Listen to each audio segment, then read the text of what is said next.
Assalamualaikum warahmatullahi wabarakatuh. Suara ini untuk didengar Said, anak saya sebagai pengacara. Ini bicara masalah yang kasus tentang keponakan saya gitu, sepupunya Said. Ya, ini walaupun nggak didengar publik, saya pengen nama sepupu saya yang perempuan ini, sepupu kandung, dia adik, anak dari empok saya gitu. Saya panggil Ani gitu ya, bukan nama sebenarnya ini. Kemudian suami dari sepupu ponakan saya ini bernama Budi gitu ya. Budi ini suami dari Ani dan Budi ini keponakan saya. Saya cerita ini kepada anak saya sebagai pengacara ya. Barangkali nanti jadi istimbat, kesimpulan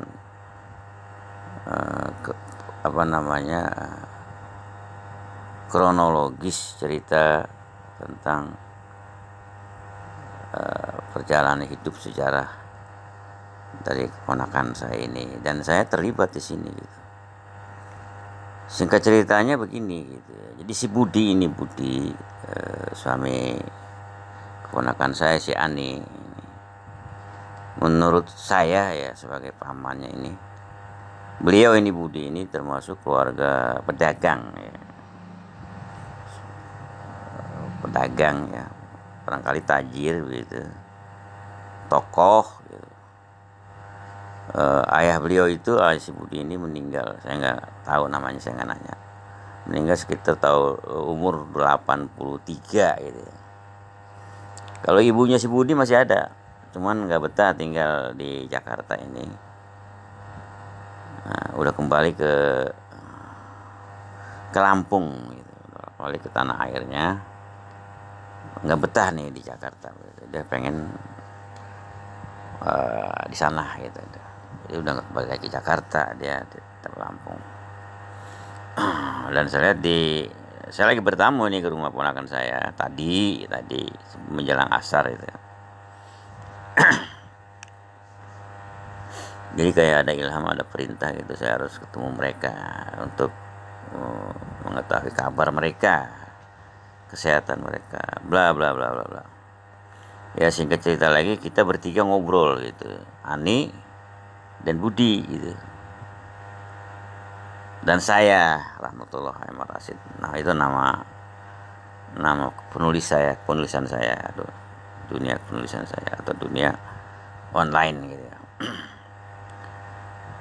Kira-kira sekitar 30 menit ada itu kami ngobrol ya. Kami barangkali bukan bernostalgia ya, flashback gitu, kita bercerita tentang masa lalu sampai sekarang gitu. Masa lalu itu mungkin tahun 2000, katakanlah itu 2004 ya, karena 2004 ini saya udah nggak kerja makan gaji gitu. Saya udah kerja makan gaji, jadi saya fokus, katakanlah seperti itu, saya fokus jadi wartawan. Katakanlah memang saya waktu itu udah jadi wartawan koran Madinah yang terbit 2 minggu sekali. Offline-nya cuma 1000 eksemplar, tapi ngakunya bos saya, direktur saya, pimpinan redaksi saya, itu pengusaha saya koran Madinah ini. Saya sebut koran Madinahnya karena memang bukan buat publik ini ceritanya, terpaksa memang jangan buat publik karena udah tersebut nama korannya ya. Dia ngakunya kepada relasi 3.000 terutama kepada pemasok dana, yaitu Yayasan Soeharto ya. Jadi koran kita tuh dibiayai oleh salah satu yayasan Soeharto. Kalau nggak saya ketuanya saat itu Cakrawardaya ya, ketika dia masih hidup. Jadi biaya tentunya sekitar 3.000 koran, 12 halaman ya, berapa puluh juta tuh saya nggak paham ya. Kalau biaya bakal nyetak 10 juta kali ya, tapi dikasihnya bisa lebih kali ya. Allah alam. Ya kami sebagai wartawan tidak dapat gaji gitu. Ini kata bos saya nggak sebut namanya ya. Beliau ini udah meninggal gitu. Dia ini terakhir jabatannya itu sebagai bendahara PWI DKI gitu. Dan beliau ini pernah sekolah di Lemhanas gitu. Jadi lifting dia Lemhanas itu banyak yang jadi jenderal ya. Nah itu bos saya, ketua pimpinan redaksi koran Madinah gitu. Saya sedikit prolog ya sebelum saya masuk kepada berita tentang keponakan saya ini gitu. Karena ini masalah besar juga, masalah pencerahan, masalah budaya ya, masalah bangsa kita, masalah ke depan, kekinian dan ke depan gitu. Kita sebagai manusia memang begitu gitu. Tadi saya menceritakan apa tadi ya? Sebentar ya.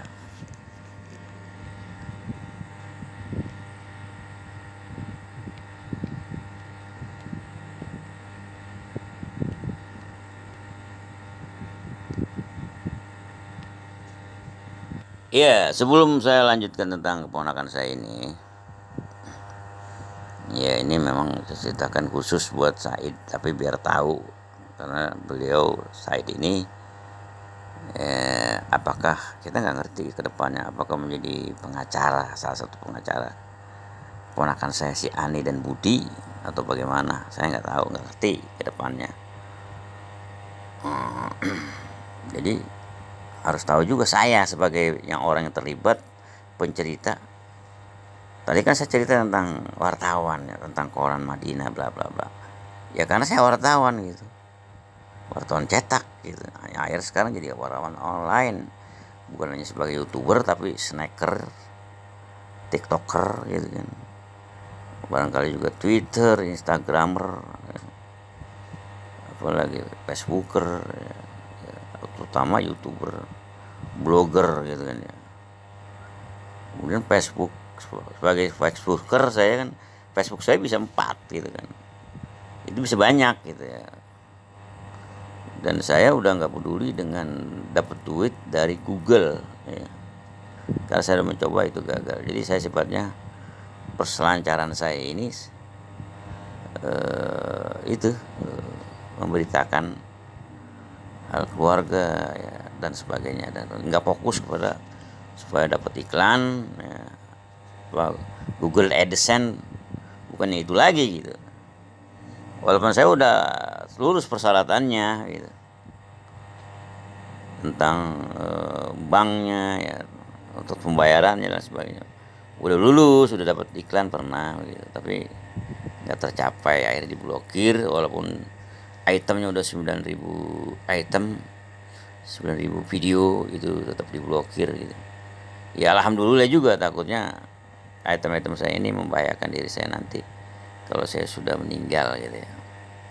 Bagus, syukur. Atau juga memang hikmahnya itu para narasumber yang harus membayar saya itu dianggap berita-berita itu, berita-berita endorser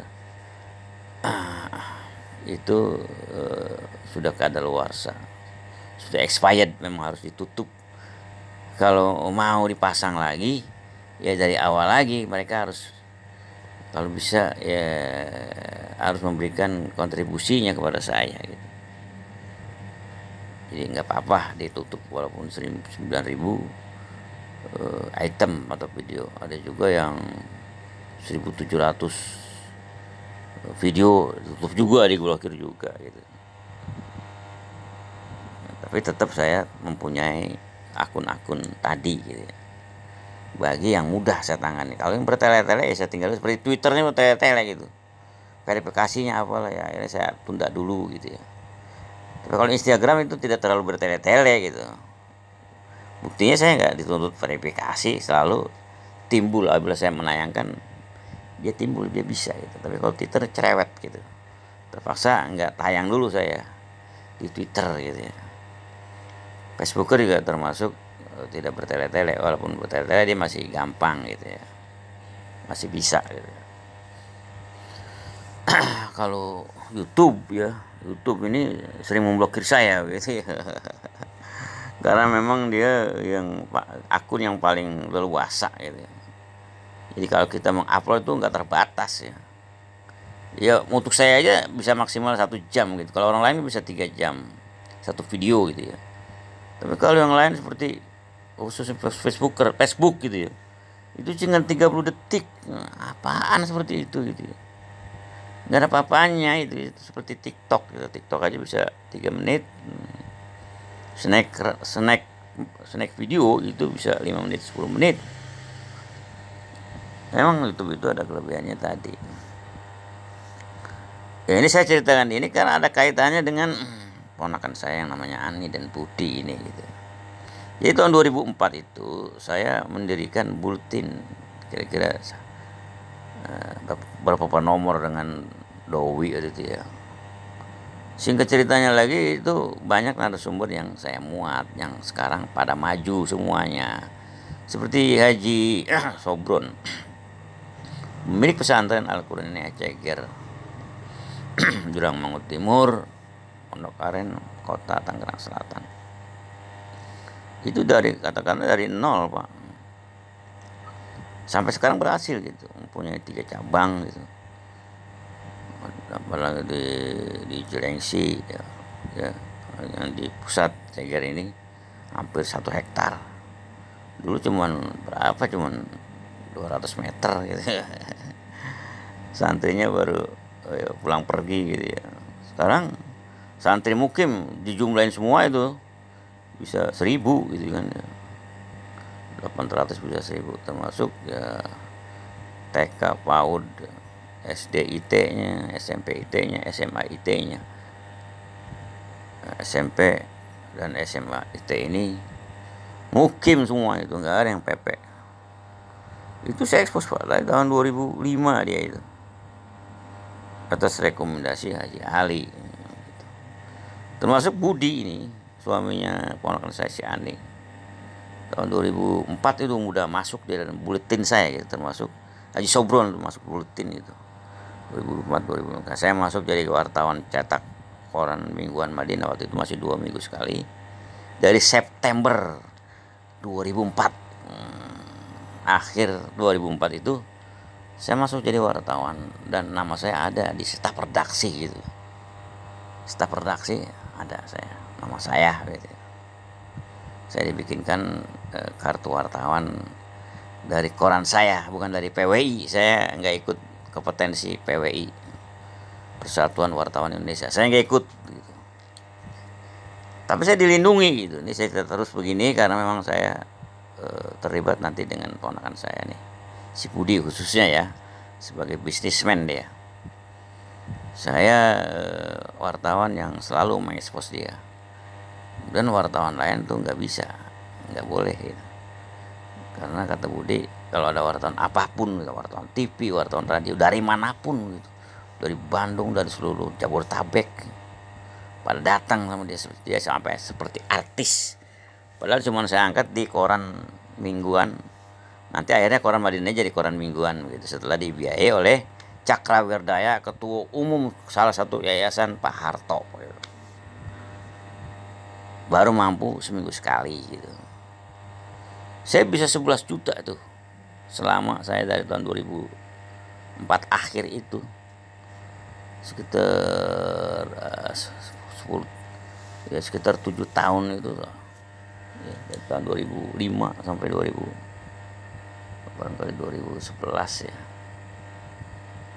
berarti 6 tahun itu saya mengumpulin uang sampai 11 juta.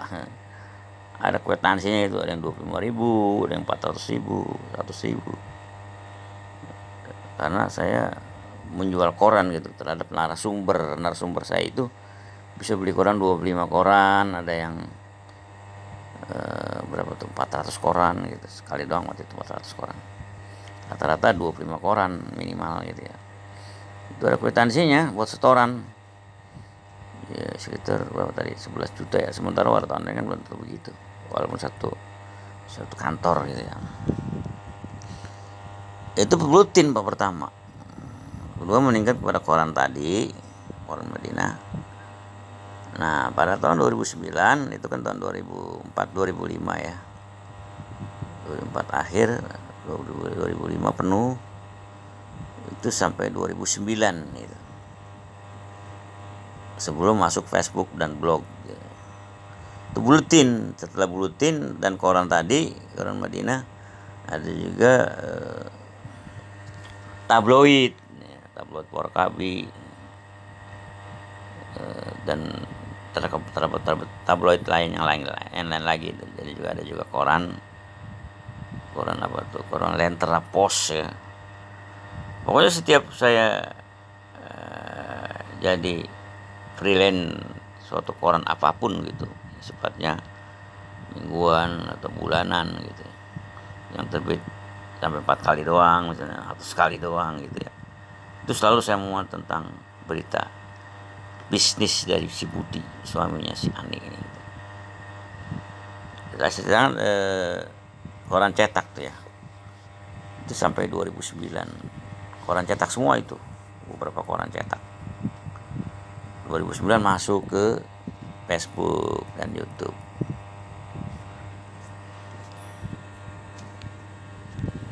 Itu aja dulu. Saya agak jenuh nih. Nanti kita lanjutkan. Karena udah jam 4 kurang seperempat. Saya harus persiapkan sahur ya.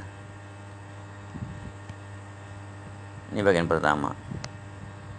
Nanti kita lanjutkan bagian kedua. Kemenakanku bagian kedua. Kita masuk saja sekarang untuk cerita tentang flashback belakangan.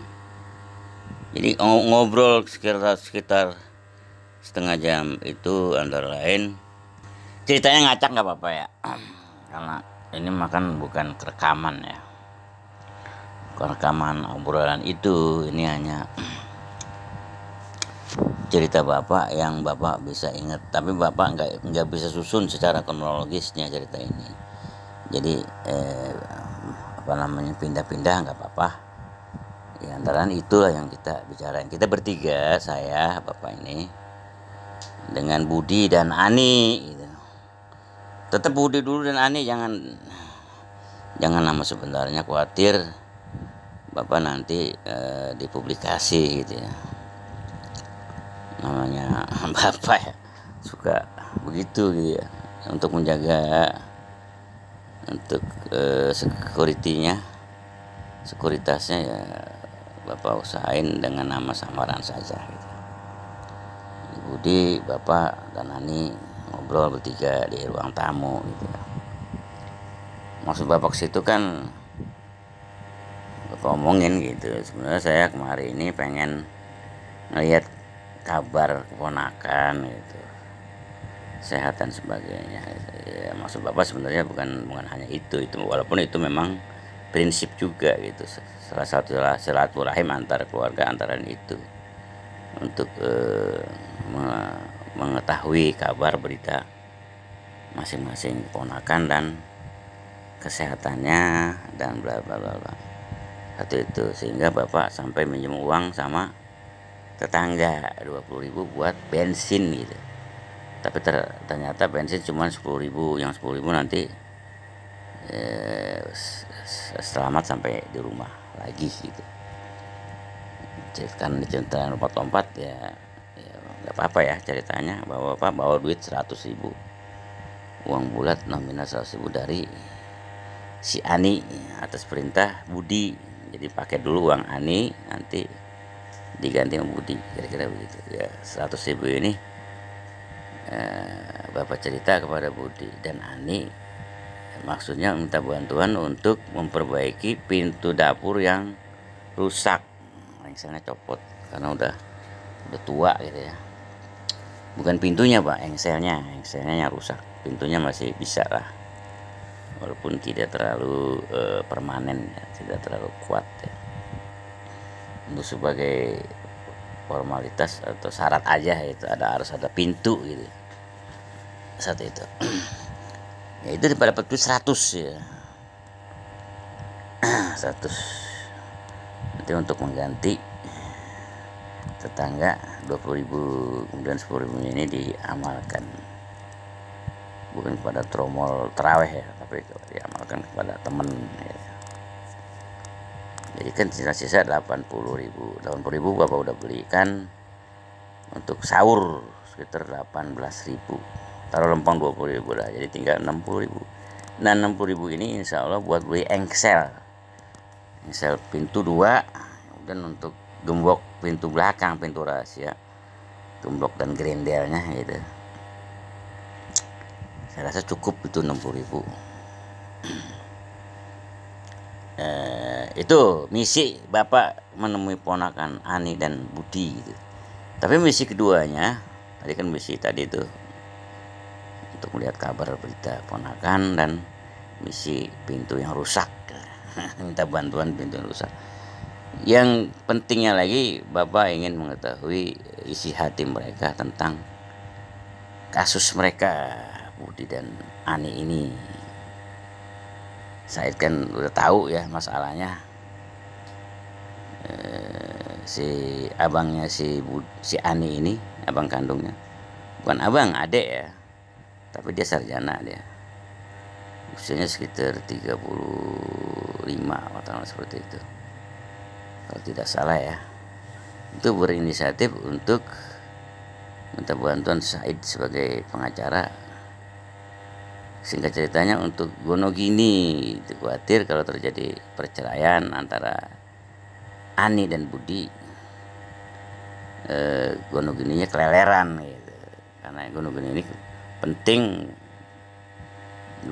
bukan hanya buat anak kandung mereka yang bernama si A dan si B, tapi juga buat diri si Ani itu sendiri gitu. Bukan soal harga diri dan martabat, walaupun itu memang terbawa-bawa juga sebagai manusiawi ya, sebagai logika dan realitas yang ada, memang itu memang harga diri juga, harga diri dan martabat, bla bla bla bla bla bla bla. Untuk mengetahui itu, jadi kelanjutannya kira-kira gimana. Tapi Bapak bertiga, Bapak, Ani dan Budi, tidak bicara masalah itu gitu. Walaupun barangkali sudah tahu semua gitu ya. Ya Budi juga tahu gitu, ada bocoran gitu ya, bahwa kasus ini akan dibawa ke pengadilan, itu maksimalnya begitu, mepet-mepetnya begitu ya. Klimaknya begitu gitu. Tapi saya rasa Budi juga tahu, Ani juga barangkali tahu dari adiknya yang umur 35 itu, yang sarjana itu, yang melaporkan kepada Said gitu. Tapi kita seolah-olah mempending itu gitu. Bapak, Budi dan Ani mempending itu, tidak membicarakan itu gitu. Walaupun kita masing-masing tahu gitu. Kita bicara gitu, flashback gitu, ketika si Budi ini masih susah baru nikah itu tahun berapa gitu ya, susah lah gitu. Saya ngeceritakan bla bla panjang gitu, sampai akhirnya jadi saudagar lapak limbah kain. Limbah kain ini nanti akan dilebur menjadi bubur kapas gitu. Warnanya itu diputihkan gitu, digreykan dengan kimia, dan dijadikan bubur dan dipinta lagi menjadi benang. Nanti akhirnya jadi kain, cuman kualitasnya, cuman kekuatannya atau kualitasnya 50% dari kapas yang asli. Karena ini kan bukan kapas asli, ini kapas daur ulang gitu. Ini singkat cerita Pak, ketika si Budi ini telah mendapatkan apa itu DO ya, surat izin ya, monopoli untuk mendistribusikan limbah-limbah kain ini ke satu pabrik di Surabaya. Ya, saya dengar begitu. Kalau di Surabaya cuman bisa menampung, kemudian untuk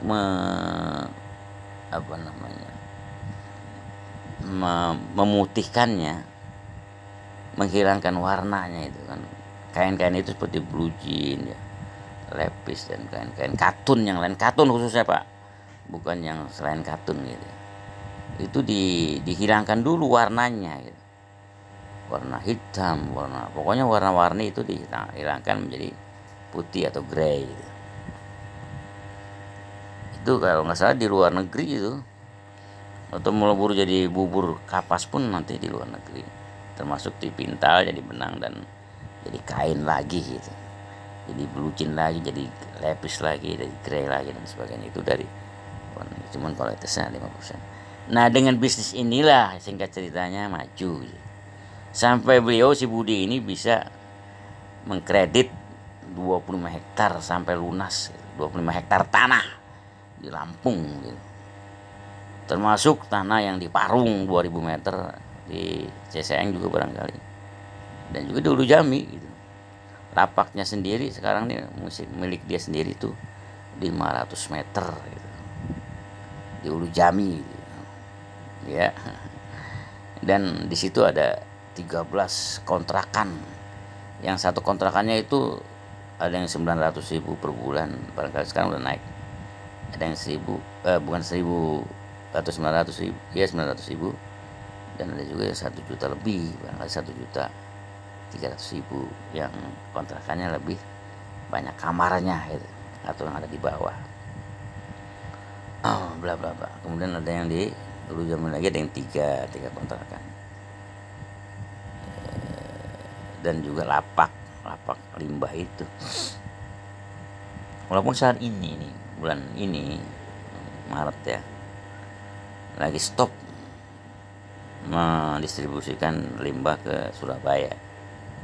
Dia sekedar dijual-jual begitu aja di pasar kemis di Bandung, di mana-mana, untuk bukan keperluan untuk jadi kapas, bubur kapas, tapi untuk keperluan yang lain, apa beli jadi asbes, jadi apapun, dari kain lap mesin, lap kapal, lap pabrik ya, untuk membersihkan, mengelap oli gitu, cairan-cairan minyak gitu. Jadi itu kalau itu nggak bisa banyak gitu. Dulu, nah saya ceritakan ceritanya nggak runtun ya begini gitu. Jadi pada waktu boomingnya perusahaan Pak Budi ini, suaminya si Ani, itu sehari itu bisa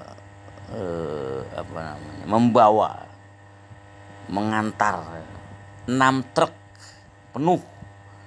Satu truk itu 6 ton. Jadi kalau ada 6 truk per hari, itu 36 ton Pak, dikirim ke Surabaya, pabrik Surabaya, untuk peluburan limbah kain menjadi bubur kapas lagi gitu. Itu per hari Pak, 6 truk kali 6 ton. Belum lagi yang dari Medan. Yang dari Medan itu sekali kirim minimal 15 ton per tronton ya. 20 ton per tronton gitu. Apa sebulan sekali gitu, kalau alam tuh berapa kali gitu ya. Sampai begitunya Pak. Di seluruh Jawa itu, seperti Purwokerto gitu ya, Jogja, ke Bandung gitu. Itu berdagang gitu, membeli atau menjual gitu. Akhirnya itu puncaknya si Budi, suami si Ani ini, bisa membeli 25 hektar tanah Pak di Lampung gitu. Dan juga tadi 2000 meter persegi di Parung, di Ciseeng, bahkan di Ulu Jami tadi 500 meter. Kemudian ada juga yang 3 kontrakan dan ada 13 kontrakan, bla bla bla. Anaknya saja si A itu yang paling tua sulungnya, cuma 2 Pak, bla bla bla bla. Saya ceritain sebabnya. Kuliahnya ya di UHAMKA 13 juta per semester gitu.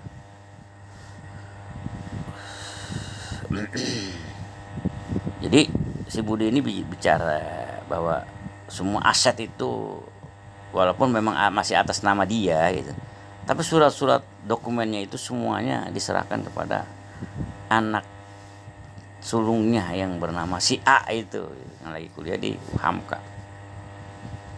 Artinya kan dia meyakinkan si Ani, khususnya ya, bukan saya. Kalau saya cuma berita begitu, laporan begitu. Saya memang nggak ada hak apa-apa di situ gitu ya, tentang Gonogini, harta dan aset, properti dan sebagainya milik si Budi dan si Ani ini saya nggak ada hubungan. Saya cuma sekedar paman dan wartawannya gitu. Ya kita ya namanya ngobrol-ngobrol setengah jam, ada beberapa saran saya gitu. Ini nggak berkronologis Pak ya, satu-satu dari saya aja gitu, antara lain ya dalam rangka maksud saya untuk menstabilkan gitu keluarga si Budi dan si Ani ini, jangan sampai pecah gitu, jangan sampai hancur gitu, karena udah ada pengalaman dari empok saya, tanah 12.000 meter bisa habis itu disayang itu karena ada poligami dan sebagainya, bla bla bla. Jadi ini negara Kesatuan Republik Indonesia memang unik ya, masalah poligami aja unik. Sementara di Tunisia, Afrika sana, negara Islam mayoritas Muslim, barangkali 90% Muslim di sana, di Tunisia itu pemerintahnya mengupyak-upyak, bukan mengimpiak-upyak ya, mensupport juga bukan mensupport ya, pokoknya mendukung, menyokong, ya mensupport lah, membolehkan gitu rakyatnya, warga negaranya poligami sampai 4. Menikah pertama dibiayai, menikah poligami yang kedua dibiayai, sampai 4 Pak, kan sunahnya begitu syariatnya, itu dibiayai Pak.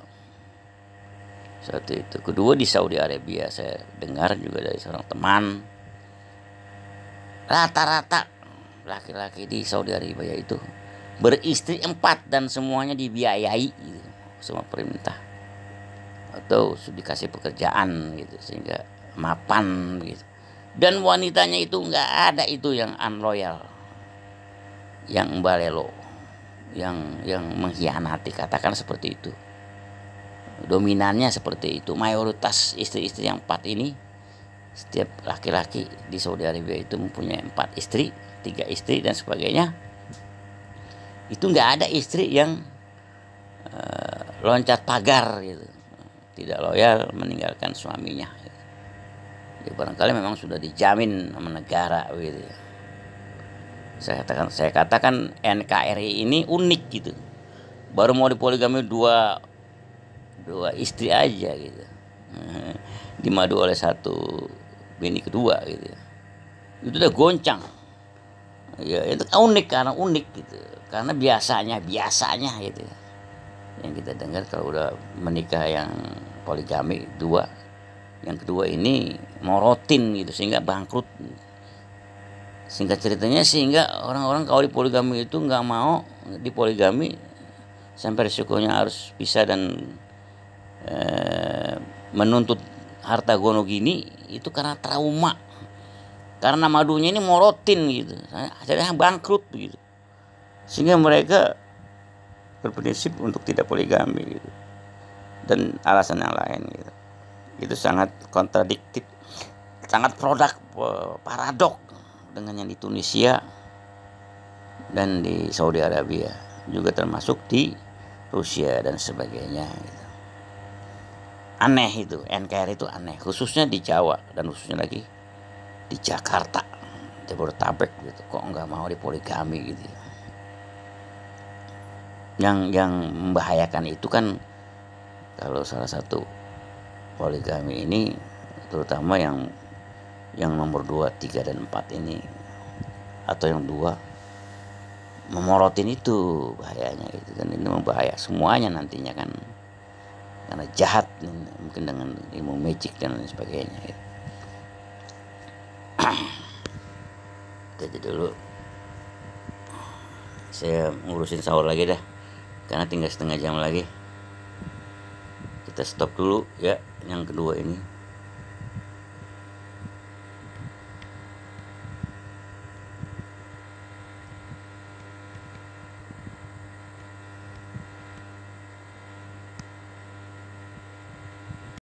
Jadi si Budi, suami si Ani ini, bisa berbisnis ada yang dari Medan dan seluruh Jawa, bahkan ada yang dari Tiongkok ketika dia baru mendirikan rumah seharga 485 juta, setengah miliar, bangunan 2 lantai dari sekitar 175 meter. Kata si Ani seperti itu. Ya sampai mendirikan rumah seperti itu. Sekarang udah 3 miliar nih. Sekarang bisa dijual 3 miliar. Ya itu kan bangunannya sekitar setengah miliar. Tanahnya mungkin berapa begitu, apa 1 miliar begitu. Jadi udah kalau Ani ngomong gitu, dia mau lepas kalau 3 miliar begitu. Berarti kan udah untung 100% gitu. Itu gegara bisnis limbah kainnya ini booming gitu. Maksud saya begini, pada waktu peresmian rumah itu, launching rumah itu, dan selamatan rumah itu, 2 hari kemudian datanglah orang dari Tiongkok, 2 orang, 1 penerjemah dari bahasa Tiongkok ke bahasa Indonesia, dari bahasa Indonesia ke bahasa Tiongkok, itu penerjemahnya. Kemudian orang yang diterjemahkan ini orang Tiongkok asli, itu usianya 70 tahun. Itu seperti saya sekarang kan udah 69 tahun ya. Ya masih gagal lah gitu ya. Walaupun tidak segagal umur 50, 40 atau 30 tahun ya, atau apalagi 25 tahun. Ya namanya umur 70 tahun seapa sih gitu ya. Tapi sosoknya sebagai contoh saya lah cukup gagal lah gitu ya. Datanglah tuh orang dari Tiongkok ngajak dagang bisnis ekspor impor tentang limbah gitu. Limbah yang ada di Tiongkok barangkali begitu. Itu sampai segitunya Pak. Itu karena diekspos di Twitter, di Instagram barangkali ya. Khususnya Facebook dan blog. Akhirnya tahun 2010 masuk YouTube yang tadi itu yang akhirnya 9.000 video gitu. Itu subscribernya 13.000 gitu. Tapi diblokir setelah usianya sampai 12 tahun gitu, dari tahun 2010 sampai 2022 itu diblokir. 2022 diblokir gitu. Berarti kan 12 tahun tuh umur akun itu gitu ya. Akunnya namanya saya lupa tuh ya. Itu sampai si Budi, suaminya si Ani ini, bisa berbisnis dan berdagang limbah kain ini, kelasnya kelas dunia udah itu. Orang Tiongkok itu bukan dari mulut ke mulut Pak. Informasi ini sampai ke Tiongkok ya, ke seluruh Jawa, ke Medan segala, bla bla bla, itu dari blog, dari YouTube, bahkan dan tahun 2000, dari mulai 2010 itu dari YouTube dan dari Facebook gitu, Twitter ya, kalau Instagram belum. Dari situ Pak, itu dari saya, berarti kan saya mengelola. Sebelumnya juga dari koran, dari tahun 2005 katakanlah begitu, sampai 2013 itu selalu dimuat di koran ini, di koran Madinah, karena Madinah lahir tahun 2004 begitu, dan tutup usia tahun 2013 gitu. Itu selalu saya muat Pak, berita itu, bla bla bla. Jadi wajar dong dagangnya si Budi ini sampai kelas dunia gitu. Tapi dia nggak mau ikut ekspor impor dengan Tiongkok, takut masalah keuangan, alasan dia sih. Dan rata-rata ini penasihatnya adalah istrinya, yaitu si Ani.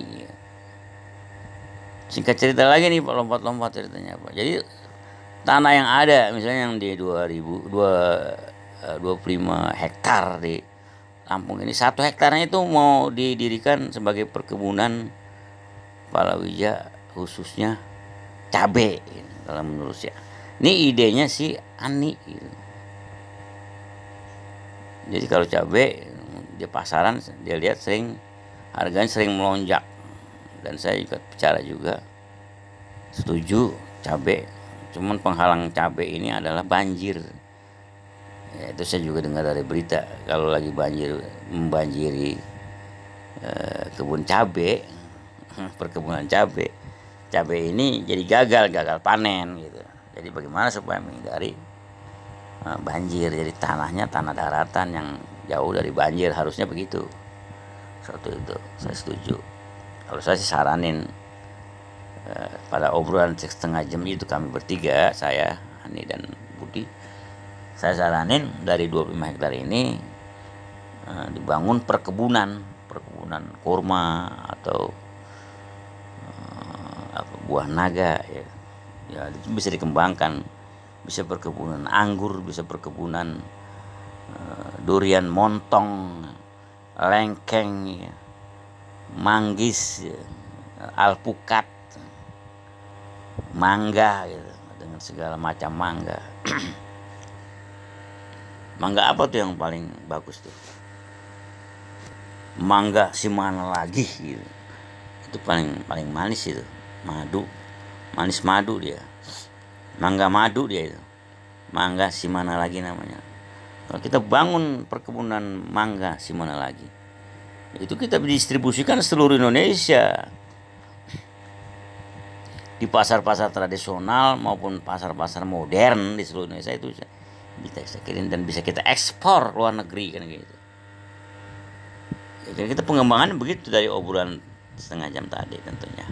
Yang tadi saya katakan lagi bahwa si Budi ini menyatakan walaupun masih atas nama dia, semua aset yang mereka miliki saat ini tetap itu diserahkan surat-surat dan dokumentasinya kepada anak pertamanya yang kebetulan laki-laki. Kalau anak keduanya wanita. Itu si A yang masih kuliah di UHAMKA semester 4. Satu semester tuh 13 juta. Kalau di Unpam itu 10 juta udah S1 gitu ya. Kalau di UHAMKA itu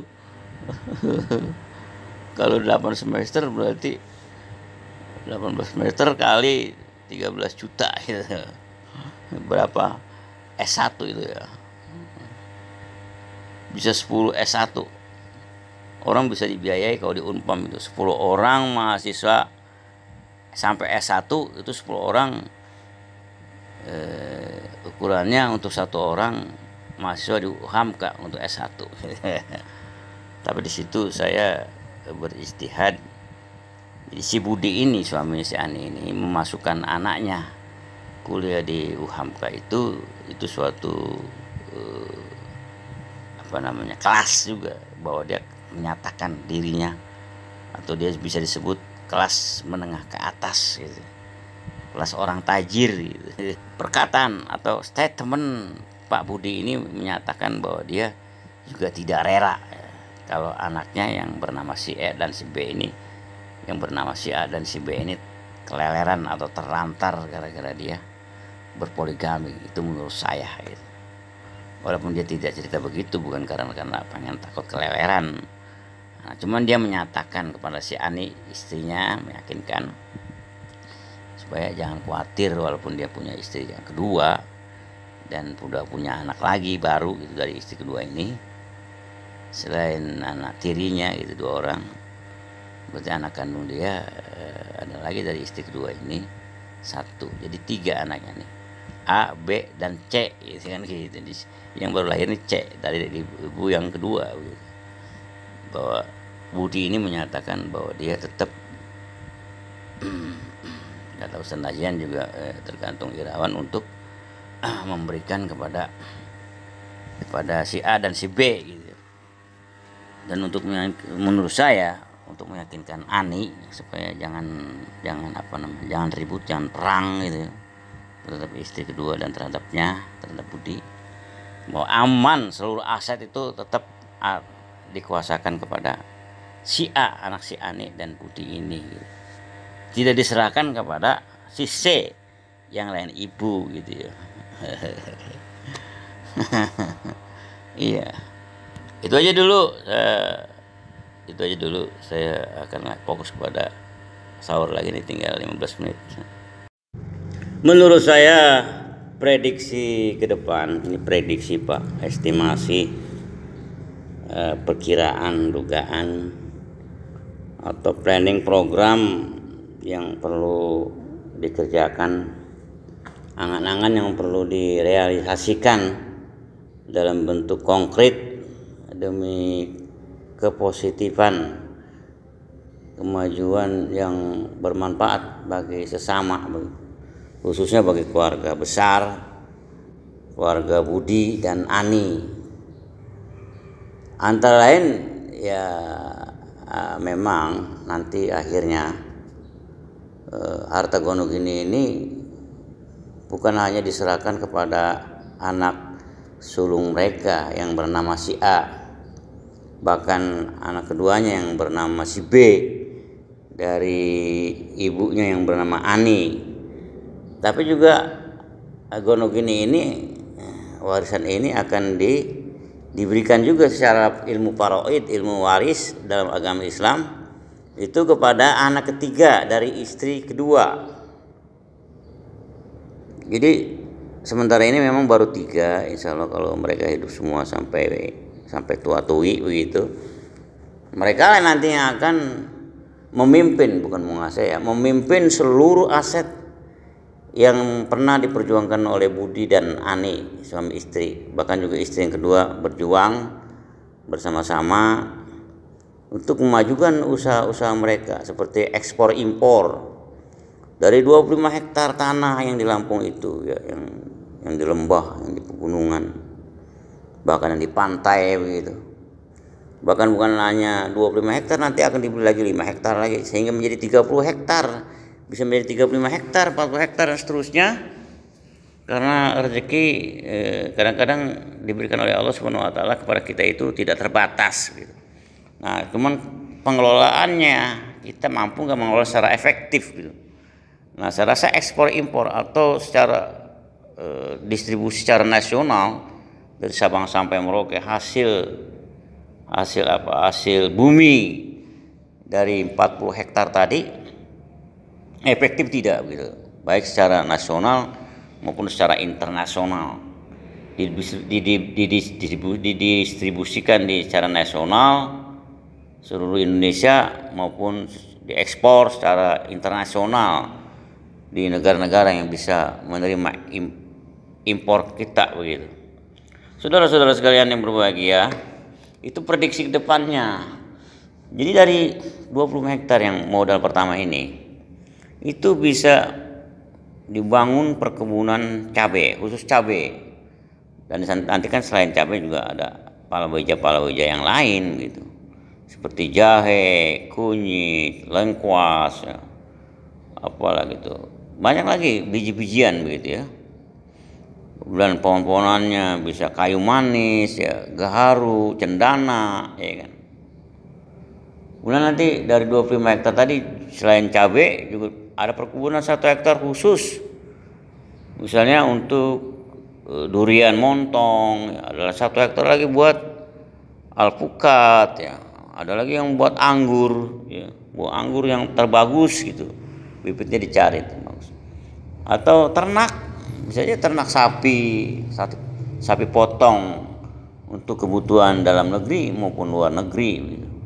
Atau kambing, ya, atau onta sekalipun bisa itu diternak dengan range ya, dengan bukan tanggul ya, benteng-benteng, sehingga mereka tidak ngacak-ngacak perkebunan yang lain kalau ternak ini ya.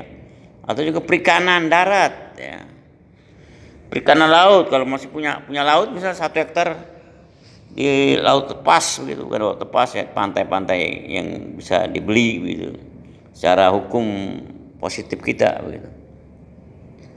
Saudara-saudara sekalian, itu belum termasuk tambang, itu baru hasil bumi yang di atas bumi gitu ya. Yang di bumi, belum di dalam bumi gitu.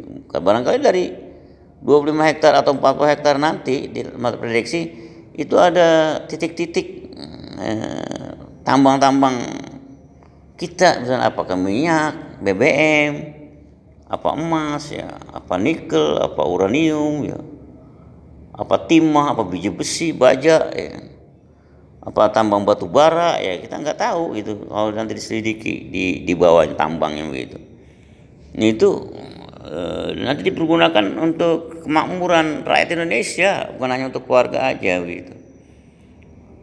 Saudara-saudara sekalian, itulah prediksi-prediksi ke depan. Tambang biji plastik, ya, tambang biji-biji yang lain lagi begitu. Jadi tidak terbatas lah kekayaan dari 25 hektar tanah di Lampung itu gitu. Perkebunan kurma, ya, perkebunan sawit, kelapa dan sebagainya begitu.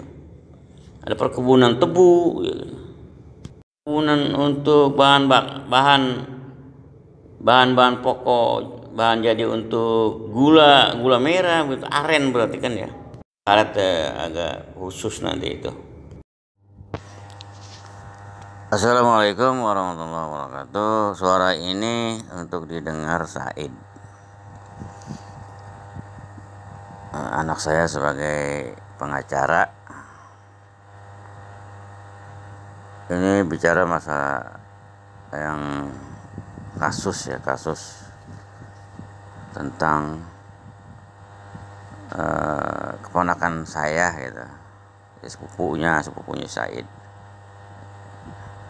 Ya, ini walaupun nggak didengar publik, saya pengen nama sepupu saya yang perempuan ini, sepupu kandung, dia adik anak dari empok saya gitu, saya panggil Ani gitu ya, bukan nama sebenarnya ini. Kemudian suami dari sepupu ponakan saya ini bernama Budi gitu ya. Budi ini suami dari Ani dan Budi ini keponakan saya. Saya cerita ini kepada anak saya sebagai pengacara ya. Barangkali nanti jadi istimbat, kesimpulan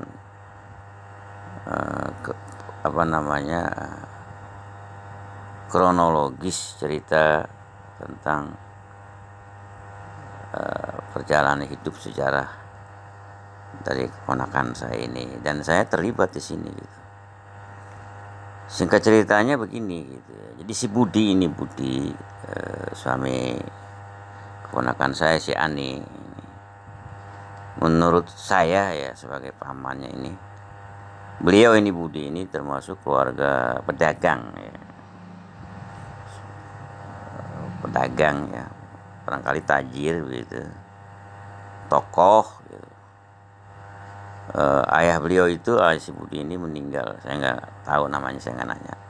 Meninggal sekitar umur 83 gitu ya. Kalau ibunya si Budi masih ada, cuman nggak betah tinggal di Jakarta ini. Nah, udah kembali ke Lampung gitu, kembali ke tanah airnya. Nggak betah nih di Jakarta, dia pengen di sana gitu. Jadi udah nggak balik lagi ke Jakarta, dia di Lampung. Dan saya lihat saya lagi bertamu nih ke rumah ponakan saya tadi menjelang asar itu. Jadi kayak ada ilham, ada perintah gitu, saya harus ketemu mereka untuk mengetahui kabar mereka, kesehatan mereka, bla bla bla bla bla. Ya singkat cerita lagi, kita bertiga ngobrol gitu, Ani dan Budi gitu, dan saya Rahmatullah Ahmad Rasid. Nah itu nama penulisan saya, dunia penulisan saya atau dunia online gitu ya. Kira-kira sekitar 30 menit ada itu kami ngobrol ya. Kami barangkali bukan bernostalgia ya, flashback gitu. Kita bercerita tentang masa lalu sampai sekarang gitu. Masa lalu itu mungkin tahun 2000, katakanlah itu 2004 ya. Karena 2004 ini saya udah nggak kerja makan gaji gitu. Saya udah kerja makan gaji, jadi saya fokus Katakanlah seperti itu, saya fokus jadi wartawan. Katakanlah memang saya waktu itu udah jadi wartawan koran Madinah yang terbit 2 minggu sekali. Offline-nya cuma 1000 eksemplar, tapi ngakunya bos saya, direktur saya, pimpinan redaksi saya, itu pengusaha saya. Koran Madinah ini, saya sebut koran Madinahnya karena memang bukan buat publik ini ceritanya, terpaksa memang jangan buat publik karena udah tersebut nama korannya ya. Dia ngakunya kepada relasi 3000 terutama kepada pemasok dana, yaitu Yayasan Soeharto ya. Jadi koran kita tuh dibiayai oleh salah satu yayasan Soeharto. Kalau nggak saya ketuanya saat itu Cakrawardaya ya, ketika dia masih hidup. Jadi biayain tentunya sekitar 3000 koran, 12 halaman ya, berapa puluh juta tuh saya nggak paham ya. Kalau biaya bakal nyetak 10 juta ya, tapi dikasihnya bisa lebih kali ya, Allah alam. Ya kami sebagai wartawan tidak dapat gaji gitu. Ini kata bos saya nggak sebut namanya ya, beliau ini udah meninggal gitu. Dia ini terakhir jabatannya itu sebagai bendahara PWI DKI gitu. Dan beliau ini pernah sekolah di Lemhanas gitu. Jadi lifting dia Lemhanas itu banyak yang jadi jenderal ya. Nah itu bos saya, ketua pimpinan redaksi koran Madinah gitu. Saya sedikit prolog ya, sebelum saya masuk kepada berita tentang keponakan saya ini gitu. Karena ini masalah besar juga, masalah pencerahan, masalah budaya ya, masalah bangsa kita, masalah ke depan, kekinian dan ke depan gitu. Kita sebagai manusia memang begitu gitu. Tadi saya menceritakan apa tadi ya? Sebentar ya.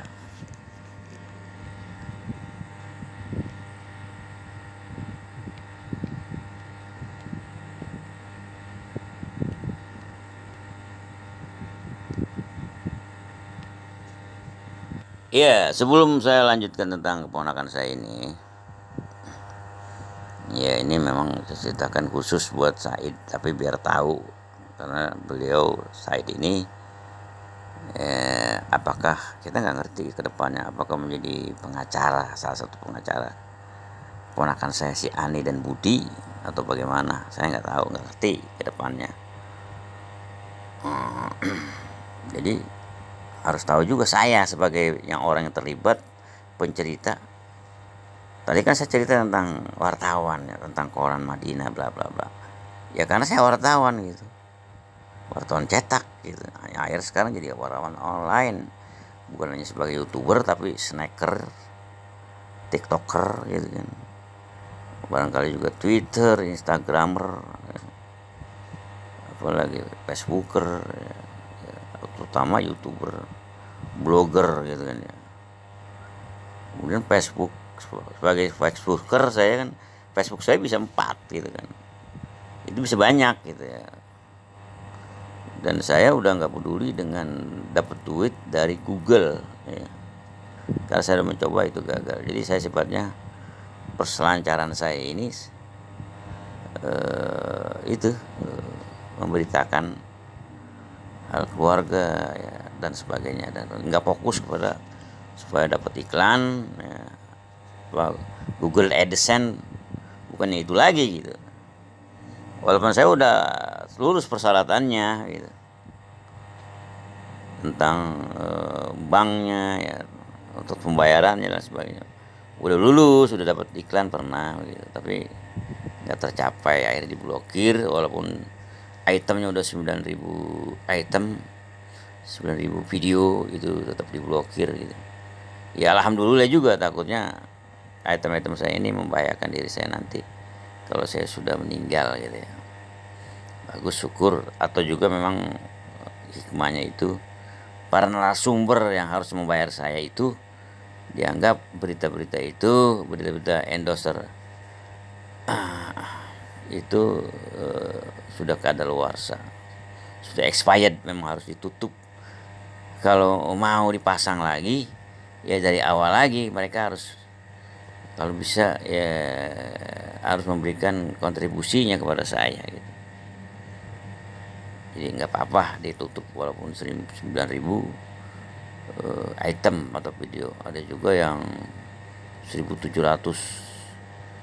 video tutup juga, diblokir juga gitu.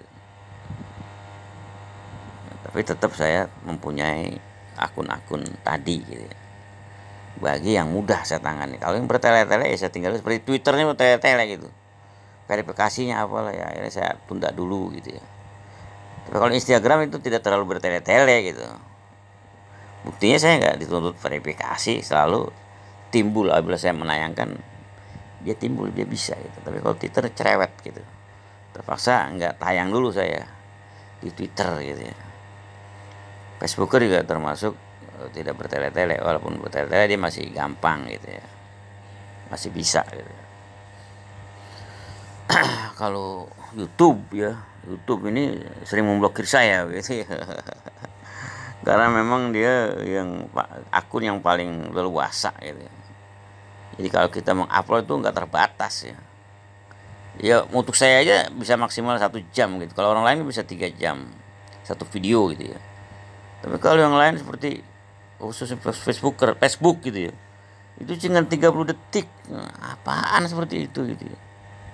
Nggak ada apa-apanya itu seperti TikTok gitu. TikTok aja bisa 3 menit.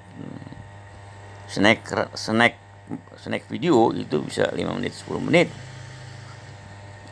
Memang YouTube itu ada kelebihannya tadi. Ya ini saya ceritakan ini karena ada kaitannya dengan ponakan saya yang namanya Ani dan Budi ini gitu. Jadi tahun 2004 itu saya mendirikan Bulletin, kira-kira berapa nomor dengan Dowi itu ya. Singkat ceritanya lagi, itu banyak narasumber yang saya muat, yang sekarang pada maju semuanya. Seperti Haji Sobron, pemilik pesantren Al-Quran Ceger, Jurang Mangut Timur, Pondok Aren, Kota Tangerang Selatan.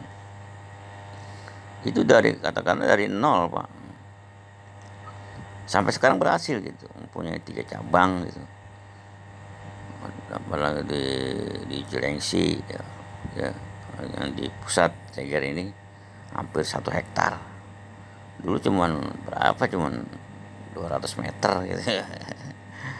Santrinya baru pulang pergi gitu ya. Sekarang santri mukim dijumlahin semua itu bisa 1.000 gitu kan ya. 800 bisa 1.000, termasuk ya TK, PAUD, SD IT-nya, SMP IT-nya, SMA IT-nya. SMP dan SMA IT ini mukim semua itu, nggak ada yang PP. Itu saya ekspos Pak dari tahun 2005 dia itu, atas rekomendasi Haji Ali gitu. Termasuk Budi ini, suaminya ponakan saya si Ani, tahun 2004 itu udah masuk di dalam buletin saya gitu. Termasuk Haji Sobron itu masuk buletin itu 2004 2005. Saya masuk jadi wartawan cetak koran mingguan Madinah, waktu itu masih 2 minggu sekali, dari September 2004. Akhir 2004 itu saya masuk jadi wartawan dan nama saya ada di staf redaksi gitu. Staf redaksi ada saya, nama saya gitu. Saya dibikinkan kartu wartawan dari koran saya, bukan dari PWI. Saya nggak ikut kompetensi PWI, Persatuan Wartawan Indonesia. Saya nggak ikut gitu. Tapi saya dilindungi gitu. Ini saya terus begini karena memang saya terlibat nanti dengan ponakan saya nih, si Budi khususnya ya, sebagai bisnismen dia. Saya wartawan yang selalu mengekspos dia, dan wartawan lain tuh nggak bisa, nggak boleh gitu.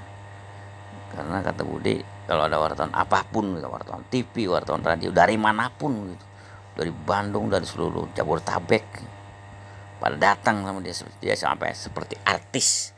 Padahal cuma saya angkat di koran mingguan. Nanti akhirnya koran Madinah jadi koran mingguan gitu, setelah dibiayai oleh Cakrawirdaya, ketua umum salah satu yayasan Pak Harto gitu. Baru mampu seminggu sekali gitu.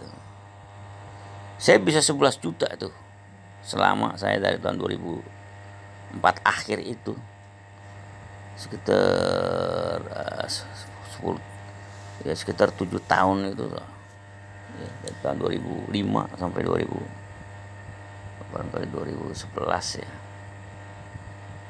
berarti 6 tahun itu saya ngumpulin uang sampai 11 juta. Ada kwitansinya itu, ada yang 25.000, ada yang 400.000, 100.000. Karena saya menjual koran gitu terhadap narasumber saya itu bisa beli koran 25 koran, ada yang berapa tuh 400 koran gitu sekali doang waktu itu, 400 koran, rata-rata 25 koran minimal gitu ya. Itu ada kwitansinya buat setoran ya, sekitar berapa tadi, 11 juta ya. Sementara wartawannya kan belum tentu begitu, walaupun satu kantor gitu ya. Itu rutin Pak pertama. Kedua meningkat kepada koran tadi, koran Madinah. Nah pada tahun 2009 itu kan tahun 2004 2005 ya, 2004 akhir, 2005 penuh, itu sampai 2009 gitu, sebelum masuk Facebook dan blog gitu. Itu buletin, setelah buletin dan koran tadi, koran Madinah, ada juga tabloid Warkabi, dan tabloid lain yang lain lagi. Jadi juga ada juga koran apa tuh, koran Lentera Pos ya. Pokoknya setiap saya jadi freelance suatu koran apapun gitu, sifatnya mingguan atau bulanan gitu, yang terbit sampai 4 kali doang misalnya, atau sekali doang gitu ya, itu selalu saya muat tentang berita bisnis dari si Budi, suaminya si Ani ini. Sedangkan koran cetak tuh ya, itu sampai 2009 koran cetak semua itu, beberapa koran cetak. 2009 masuk ke Facebook dan YouTube.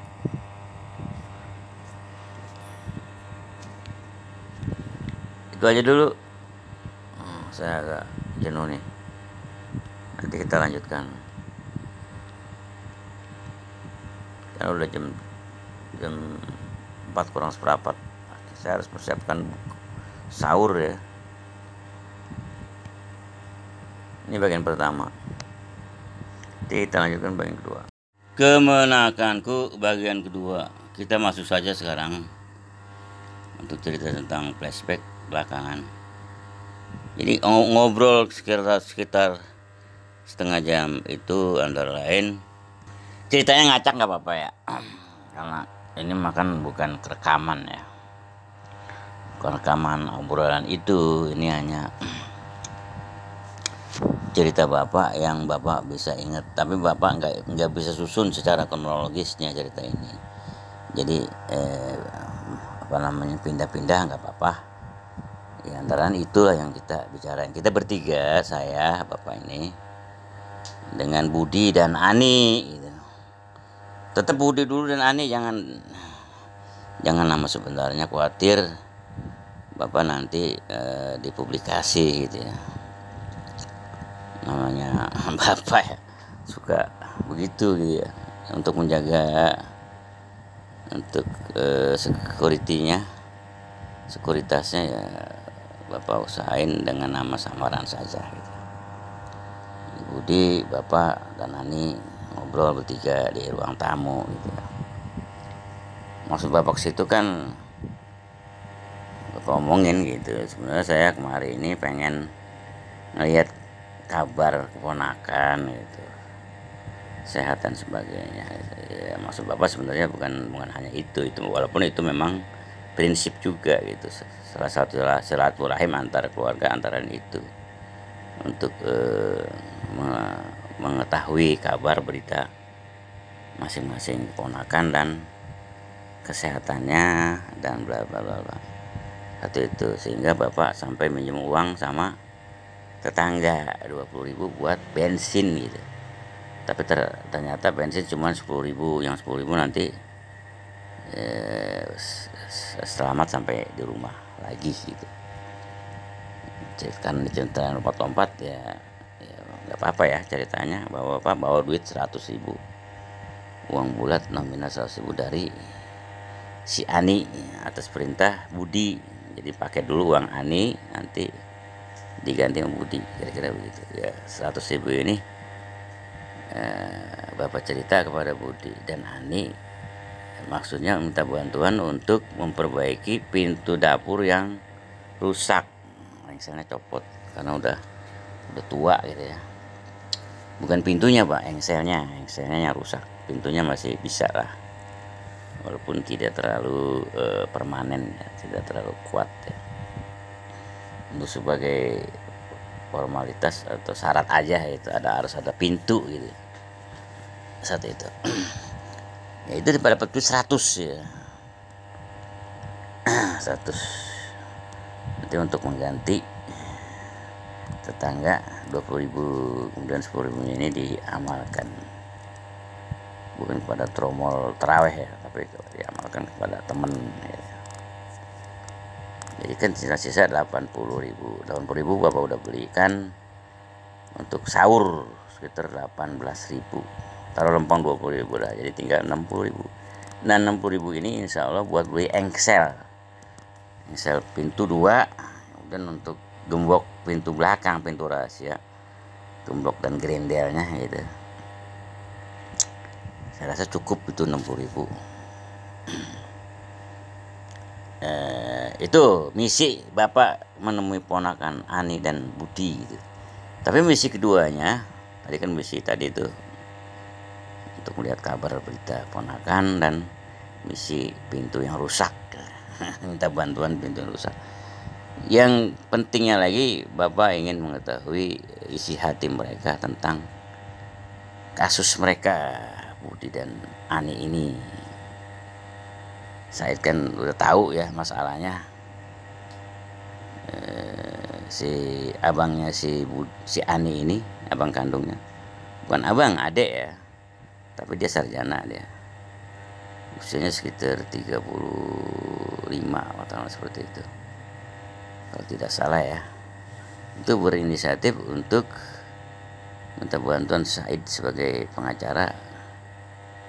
Singkat ceritanya untuk Gonogini, itu khawatir kalau terjadi perceraian antara Ani dan Budi, Gonogininya keleleran gitu. Karena Gonogini ini penting bukan hanya buat anak kandung mereka yang bernama si A dan si B, tapi juga buat diri si Ani itu sendiri gitu. Bukan soal harga diri dan martabat, walaupun itu memang terbawa-bawa juga sebagai manusiawi ya, sebagai logika dan realitas yang ada, memang itu memang harga diri juga, harga diri dan martabat, bla bla bla bla bla bla bla. Untuk mengetahui itu, jadi kelanjutannya kira-kira gimana. Tapi Bapak bertiga, Bapak, Ani dan Budi tidak bicara masalah itu gitu. Walaupun barangkali sudah tahu semua gitu ya. Ya Budi juga tahu gitu, ada bocoran gitu ya, bahwa kasus ini akan dibawa ke pengadilan, itu maksimalnya begitu, mepet-mepetnya begitu ya. Klimaknya begitu gitu. Tapi saya rasa Budi juga tahu, Ani juga barangkali tahu dari adenya yang umur 35 itu, yang sarjana itu, yang melaporkan kepada Said gitu. Tapi kita seolah-olah mempending itu gitu. Bapak, Budi dan Ani mempending itu, tidak membicarakan itu gitu. Walaupun kita masing-masing tahu gitu. Kita bicara gitu, flashback gitu. Ketika si Budi ini masih susah, baru nikah gitu. Tahun berapa gitu ya. Susah lah gitu. Saya ngeceritakan bla bla panjang gitu. Sampai akhirnya jadi saudagar lapak limbah kain. Limbah kain ini nanti akan dilebur menjadi bubur kapas gitu. Jadi warnanya itu diputihkan gitu, digreykan dengan kimia dan dijadikan bubur dan dipinta lagi menjadi benang. Nanti akhirnya jadi kain, cuman kualitasnya cuman kekuatannya atau kualitasnya 50% dari kapas yang asli. Karena ini kan bukan kapas asli, ini kapas daur ulang gitu. Ini singkat cerita, Pak. Ketika si Budi ini telah mendapatkan apa itu DO ya, surat izin ya, monopoli untuk mendistribusikan limbah-limbah kain ini ke satu pabrik di Surabaya. Ya, saya dengar begitu. Kalau di Surabaya cuman bisa menampung, kemudian untuk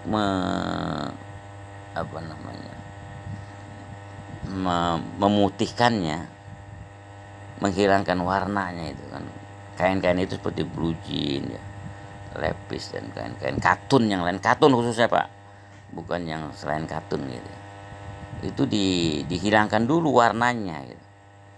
Warna hitam, pokoknya warna-warni itu dihilangkan menjadi putih atau grey gitu. Itu kalau nggak salah di luar negeri itu, atau melebur jadi bubur kapas pun nanti di luar negeri, termasuk dipintal jadi benang dan jadi kain lagi gitu, jadi belucin lagi, jadi lepis lagi, jadi grey lagi dan sebagainya. Itu dari warna, cuman kualitasnya 5%. Nah dengan bisnis inilah singkat ceritanya maju gitu. Sampai beliau si Budi ini bisa mengkredit 25 hektar sampai lunas, 25 hektar tanah di Lampung gitu. Termasuk tanah yang di Parung 2000 meter di Ceseng juga barangkali, dan juga di Ulu Jami gitu. Lapaknya sendiri sekarang nih milik dia sendiri tuh 500 meter gitu, di Ulu Jami gitu. Ya, dan di situ ada 13 kontrakan. Yang satu kontrakannya itu ada yang 900.000 per bulan, barangkali sekarang udah naik. Ada yang 1.000, bukan 1.000 atau 900.000, ya 900.000. Dan ada juga yang 1 juta lebih, barangkali 1.300.000 yang kontrakannya lebih banyak kamarnya gitu, atau yang ada di bawah. Bla bla bla. Kemudian ada yang di dulu zaman lagi ada yang tiga kontrakan. Dan juga lapak limbah itu. Walaupun saat ini nih, bulan ini Maret ya, lagi stop mendistribusikan limbah ke Surabaya. Dia sekedar dijual-jual begitu aja di pasar di Bandung, di mana-mana, untuk bukan keperluan untuk jadi kapas, bubur kapas, tapi untuk keperluan yang lain, apa beli jadi asbes, jadi apapun, dari kain lap mesin, lap kapal, lap pabrik ya, untuk membersihkan, mengelap oli gitu, cairan-cairan minyak gitu. Jadi itu kalau itu nggak bisa banyak gitu. Dulu, nah saya ceritakan ceritanya nggak runtun ya begini gitu. Jadi pada waktu boomingnya perusahaan Pak Budi ini, suaminya si Ani, itu sehari itu bisa mengantar 6 truk penuh. Satu truk itu 6 ton. Jadi kalau ada 6 truk per hari, itu 36 ton Pak, dikirim ke Surabaya, pabrik Surabaya, untuk peluburan limbah kain menjadi bubur kapas lagi gitu. Itu per hari Pak, 6 truk kali 6 ton. Belum lagi yang dari Medan. Yang dari Medan itu sekali kirim minimal 15 ton per tronton ya.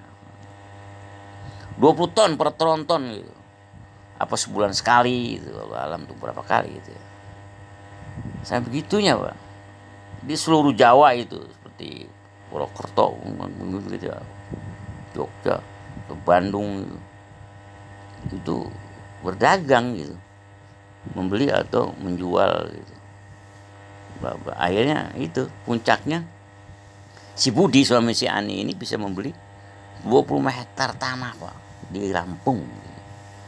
Dan juga tadi 2000 meter persegi di Parung, di Ciseeng, bahkan di Lujami tadi 500 meter. Kemudian ada juga yang 3 kontrakan dan 13 kontrakan, bla bla bla. Anaknya saja si A itu yang paling tua sulungnya, cuma 2 Pak, bla bla bla bla. Saya ceritain sebabnya.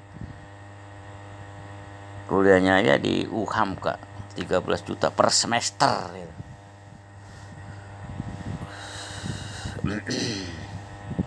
Jadi si Budi ini bicara bahwa semua aset itu walaupun memang masih atas nama dia gitu, tapi surat-surat dokumennya itu semuanya diserahkan kepada anak sulungnya yang bernama si A itu yang lagi kuliah di UHAMKA. Artinya kan dia meyakinkan si Ani, khususnya ya, bukan saya. Kalau saya cuma berita begitu, laporan begitu.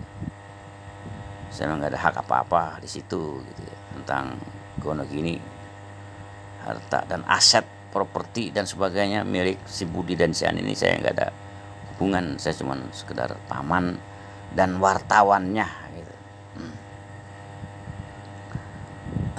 Ya kita ya namanya ngobrol-ngobrol setengah jam, ada beberapa saran saya gitu. Ini nggak berkronologis Pak ya, satu-satu dari saya aja gitu. Antara lain ya dalam rangka maksud saya untuk menstabilkan gitu keluarga si Budi dan si Ani ini, jangan sampai pecah gitu, jangan sampai hancur gitu, karena udah ada pengalaman dari empok saya, tanah 12.000 meter bisa habis itu di Saeng itu karena ada poligami dan sebagainya, bla bla bla. Jadi ini negara Kesatuan Republik Indonesia memang unik Pak ya, masalah poligami aja unik. Sementara di Tunisia, Afrika sana, negara Islam mayoritas Muslim, barangkali 90% Muslim di sana di Tunisia itu pemerintahnya mengupyak-upyak, bukan mengimpiak-upyak ya, mensupport juga bukan mensupport ya, pokoknya mendukung, menyokong, ya mensupport lah, membolehkan gitu rakyatnya, warga negaranya poligami sampai 4. Menikah pertama dibiayai, menikah poligami yang kedua dibiayai, sampai 4 Pak, kan sunahnya begitu syariatnya, itu dibiayai Pak. Satu itu. Kedua di Saudi Arabia, saya dengar juga dari seorang teman,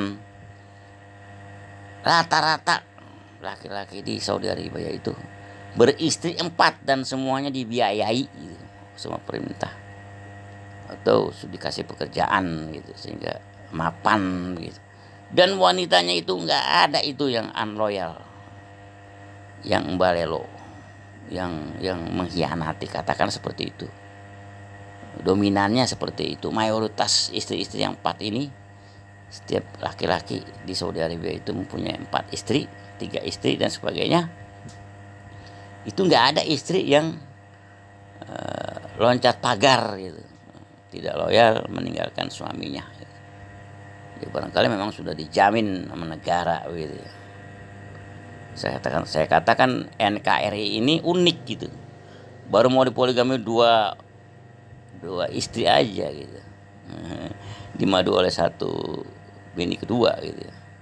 Itu udah goncang ya, itu unik, karena unik gitu, karena biasanya gitu ya, yang kita dengar kalau udah menikah yang poligami 2, yang kedua ini morotin gitu sehingga bangkrut. Singkat ceritanya, sehingga orang-orang kalau di poligami itu nggak mau di poligami sampai risikonya harus pisah dan menuntut harta Gonogini itu karena trauma, karena madunya ini morotin gitu, akhirnya bangkrut gitu, sehingga mereka berprinsip untuk tidak poligami gitu, dan alasan yang lain gitu. Itu sangat kontradiktif, sangat paradok dengan yang di Tunisia dan di Saudi Arabia, juga termasuk di Rusia dan sebagainya gitu. Aneh itu, NKRI itu aneh, khususnya di Jawa dan khususnya lagi di Jakarta. Jabodetabek gitu, kok nggak mau dipoligami gitu. Yang membahayakan itu kan kalau salah satu poligami ini, terutama yang nomor 2, 3, dan 4 ini, atau yang 2 memorotin itu bahayanya itu kan, ini membahaya semuanya nantinya kan, karena jahat mungkin dengan ilmu magic dan lain sebagainya gitu. Jadi dulu saya ngurusin sahur lagi dah, karena tinggal setengah jam lagi. Kita stop dulu ya yang kedua ini. Jadi si Budi dan si Ani bisa berbisnis. Ada yang dari Medan dan Pulau Jawa, bahkan ada yang dari Tiongkok. Harga 485 juta, setengah miliar. Bangunan 2 lantai dari sekitar 175 meter. Kata si Ani seperti itu. Ya sampai mendirikan rumah seperti itu. Sekarang udah 3 miliar nih. Sekarang bisa dijual 3 miliar. Ya itu kan bangunannya sekitar setengah miliar. Tanahnya mungkin berapa begitu, apa 1 miliar begitu. Jadi udah kalau Ani ngomong gitu, dia mau lepas kalau 3 miliar begitu. Berarti kan udah untung 100% gitu. Itu gegara bisnis limbah kainnya ini booming gitu. Maksud saya begini, pada waktu peresmian rumah itu, launching rumah itu, dan selamatan rumah itu, 2 hari kemudian datanglah orang dari Tiongkok, 2 orang, 1 penterjemah dari bahasa Tiongkok ke bahasa Indonesia, dari bahasa Indonesia ke bahasa Tiongkok, itu penterjemahnya. Kemudian orang yang diterjemahkan ini orang Tiongkok asli, itu usianya 70 tahun. Itu seperti saya sekarang kan udah 69 tahun ya. Ya masih gagal lah gitu ya. Walaupun tidak segagah umur 50, 40 atau 30 tahun ya, atau apalagi 25 tahun. Ya namanya umur 70 tahun siapa sih gitu ya. Tapi sosoknya sebagai contoh saya lah, cukup gagal lah gitu. Datanglah tuh orang dari Tiongkok ngajak dagang bisnis ekspor impor tentang limbah gitu. Limbah yang ada di Tiongkok barangkali begitu.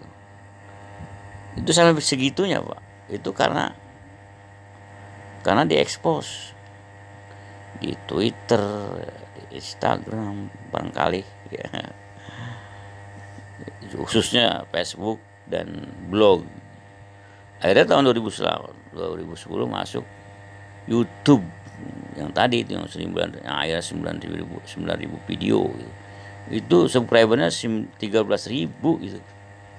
Tapi diblokir setelah usianya sampai 12 tahun gitu, dari tahun 2010 sampai 2022 itu diblokir. 2022 diblokir gitu. Berarti kan 12 tahun tuh umur akun itu gitu ya. Akunnya namanya saya lupa tuh ya. Itu sampai si Budi, suaminya si Ani ini, bisa berbisnis dan berdagang limbah kain ini, kelasnya kelas dunia udah itu. Orang Tiongkok itu bukan dari mulut ke mulut Pak. Informasi ini sampai ke Tiongkok ya, ke seluruh Jawa, ke Medan segala, bla bla bla, itu dari blog, dari YouTube, bahkan dan tahun 2000, dari mulai 2010 itu dari YouTube dan dari Facebook gitu, Twitter ya. Kalau Instagram belum. Dari situ Pak, itu dari saya berarti. Kan saya mengelola. Sebelumnya juga dari koran. Dari tahun 2005 katakanlah begitu. Sampai 2013 itu selalu dimuat di koran ini, di koran Madinah. Karena Madinah lahir tahun 2004 begitu. Dan tutup usia tahun 2013 gitu. Itu selalu saya muat Pak, berita itu, bla bla bla. Jadi wajar dong dagangnya si Budi ini sampai kelas dunia gitu. Tapi dia nggak mau ikut ekspor impor dengan Tiongkok, takut masalah keuangan, alasan dia sih. Dan rata-rata ini penasihatnya adalah istrinya, yaitu si Ani. Singkat cerita lagi nih, lompat-lompat ceritanya Pak. Jadi tanah yang ada misalnya yang di 25 hektar di Lampung ini, 1 hektarnya itu mau didirikan sebagai perkebunan palawija, khususnya cabe kalau menurut saya. Ini idenya si Ani gitu.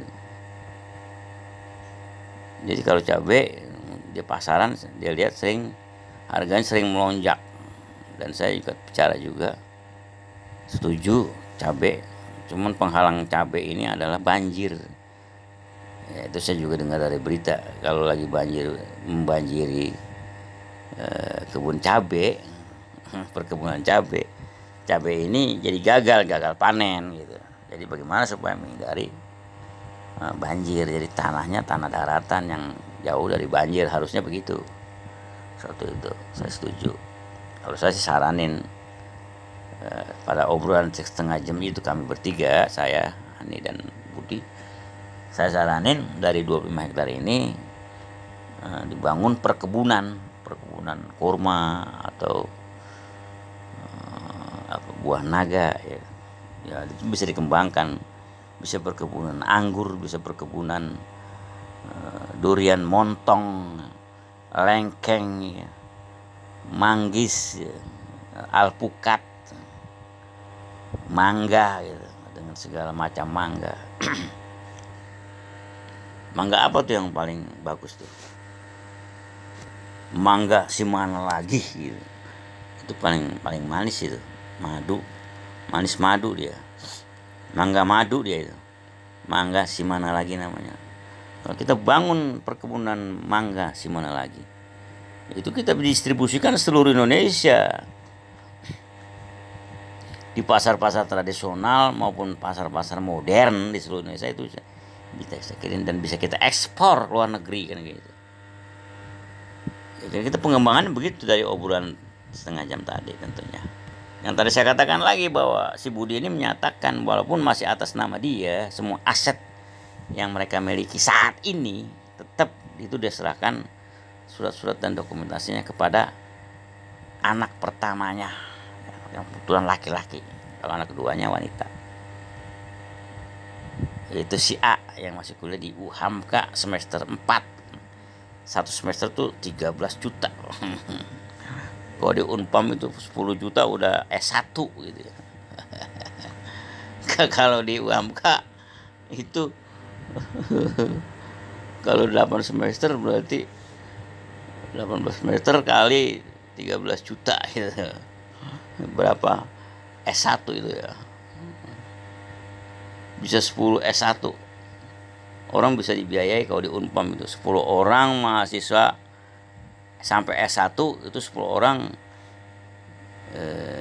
ukurannya untuk 1 orang mahasiswa di UHAMKA untuk S1. Tapi di situ saya beristihad. Jadi si Budi ini, suami si Ani ini, memasukkan anaknya kuliah di UHAMKA itu suatu kelas juga, bahwa dia menyatakan dirinya atau dia bisa disebut kelas menengah ke atas gitu.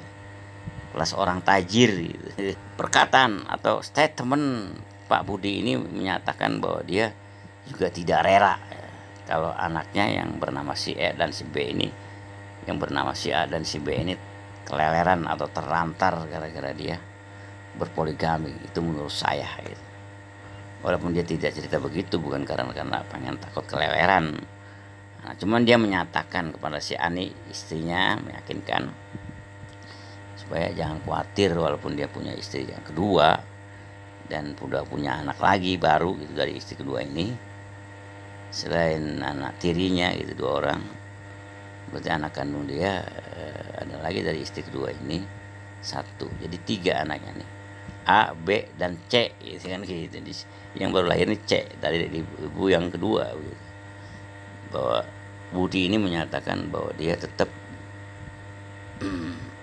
nggak tahu, senajan juga tergantung Irawan untuk memberikan kepada kepada si A dan si B gitu.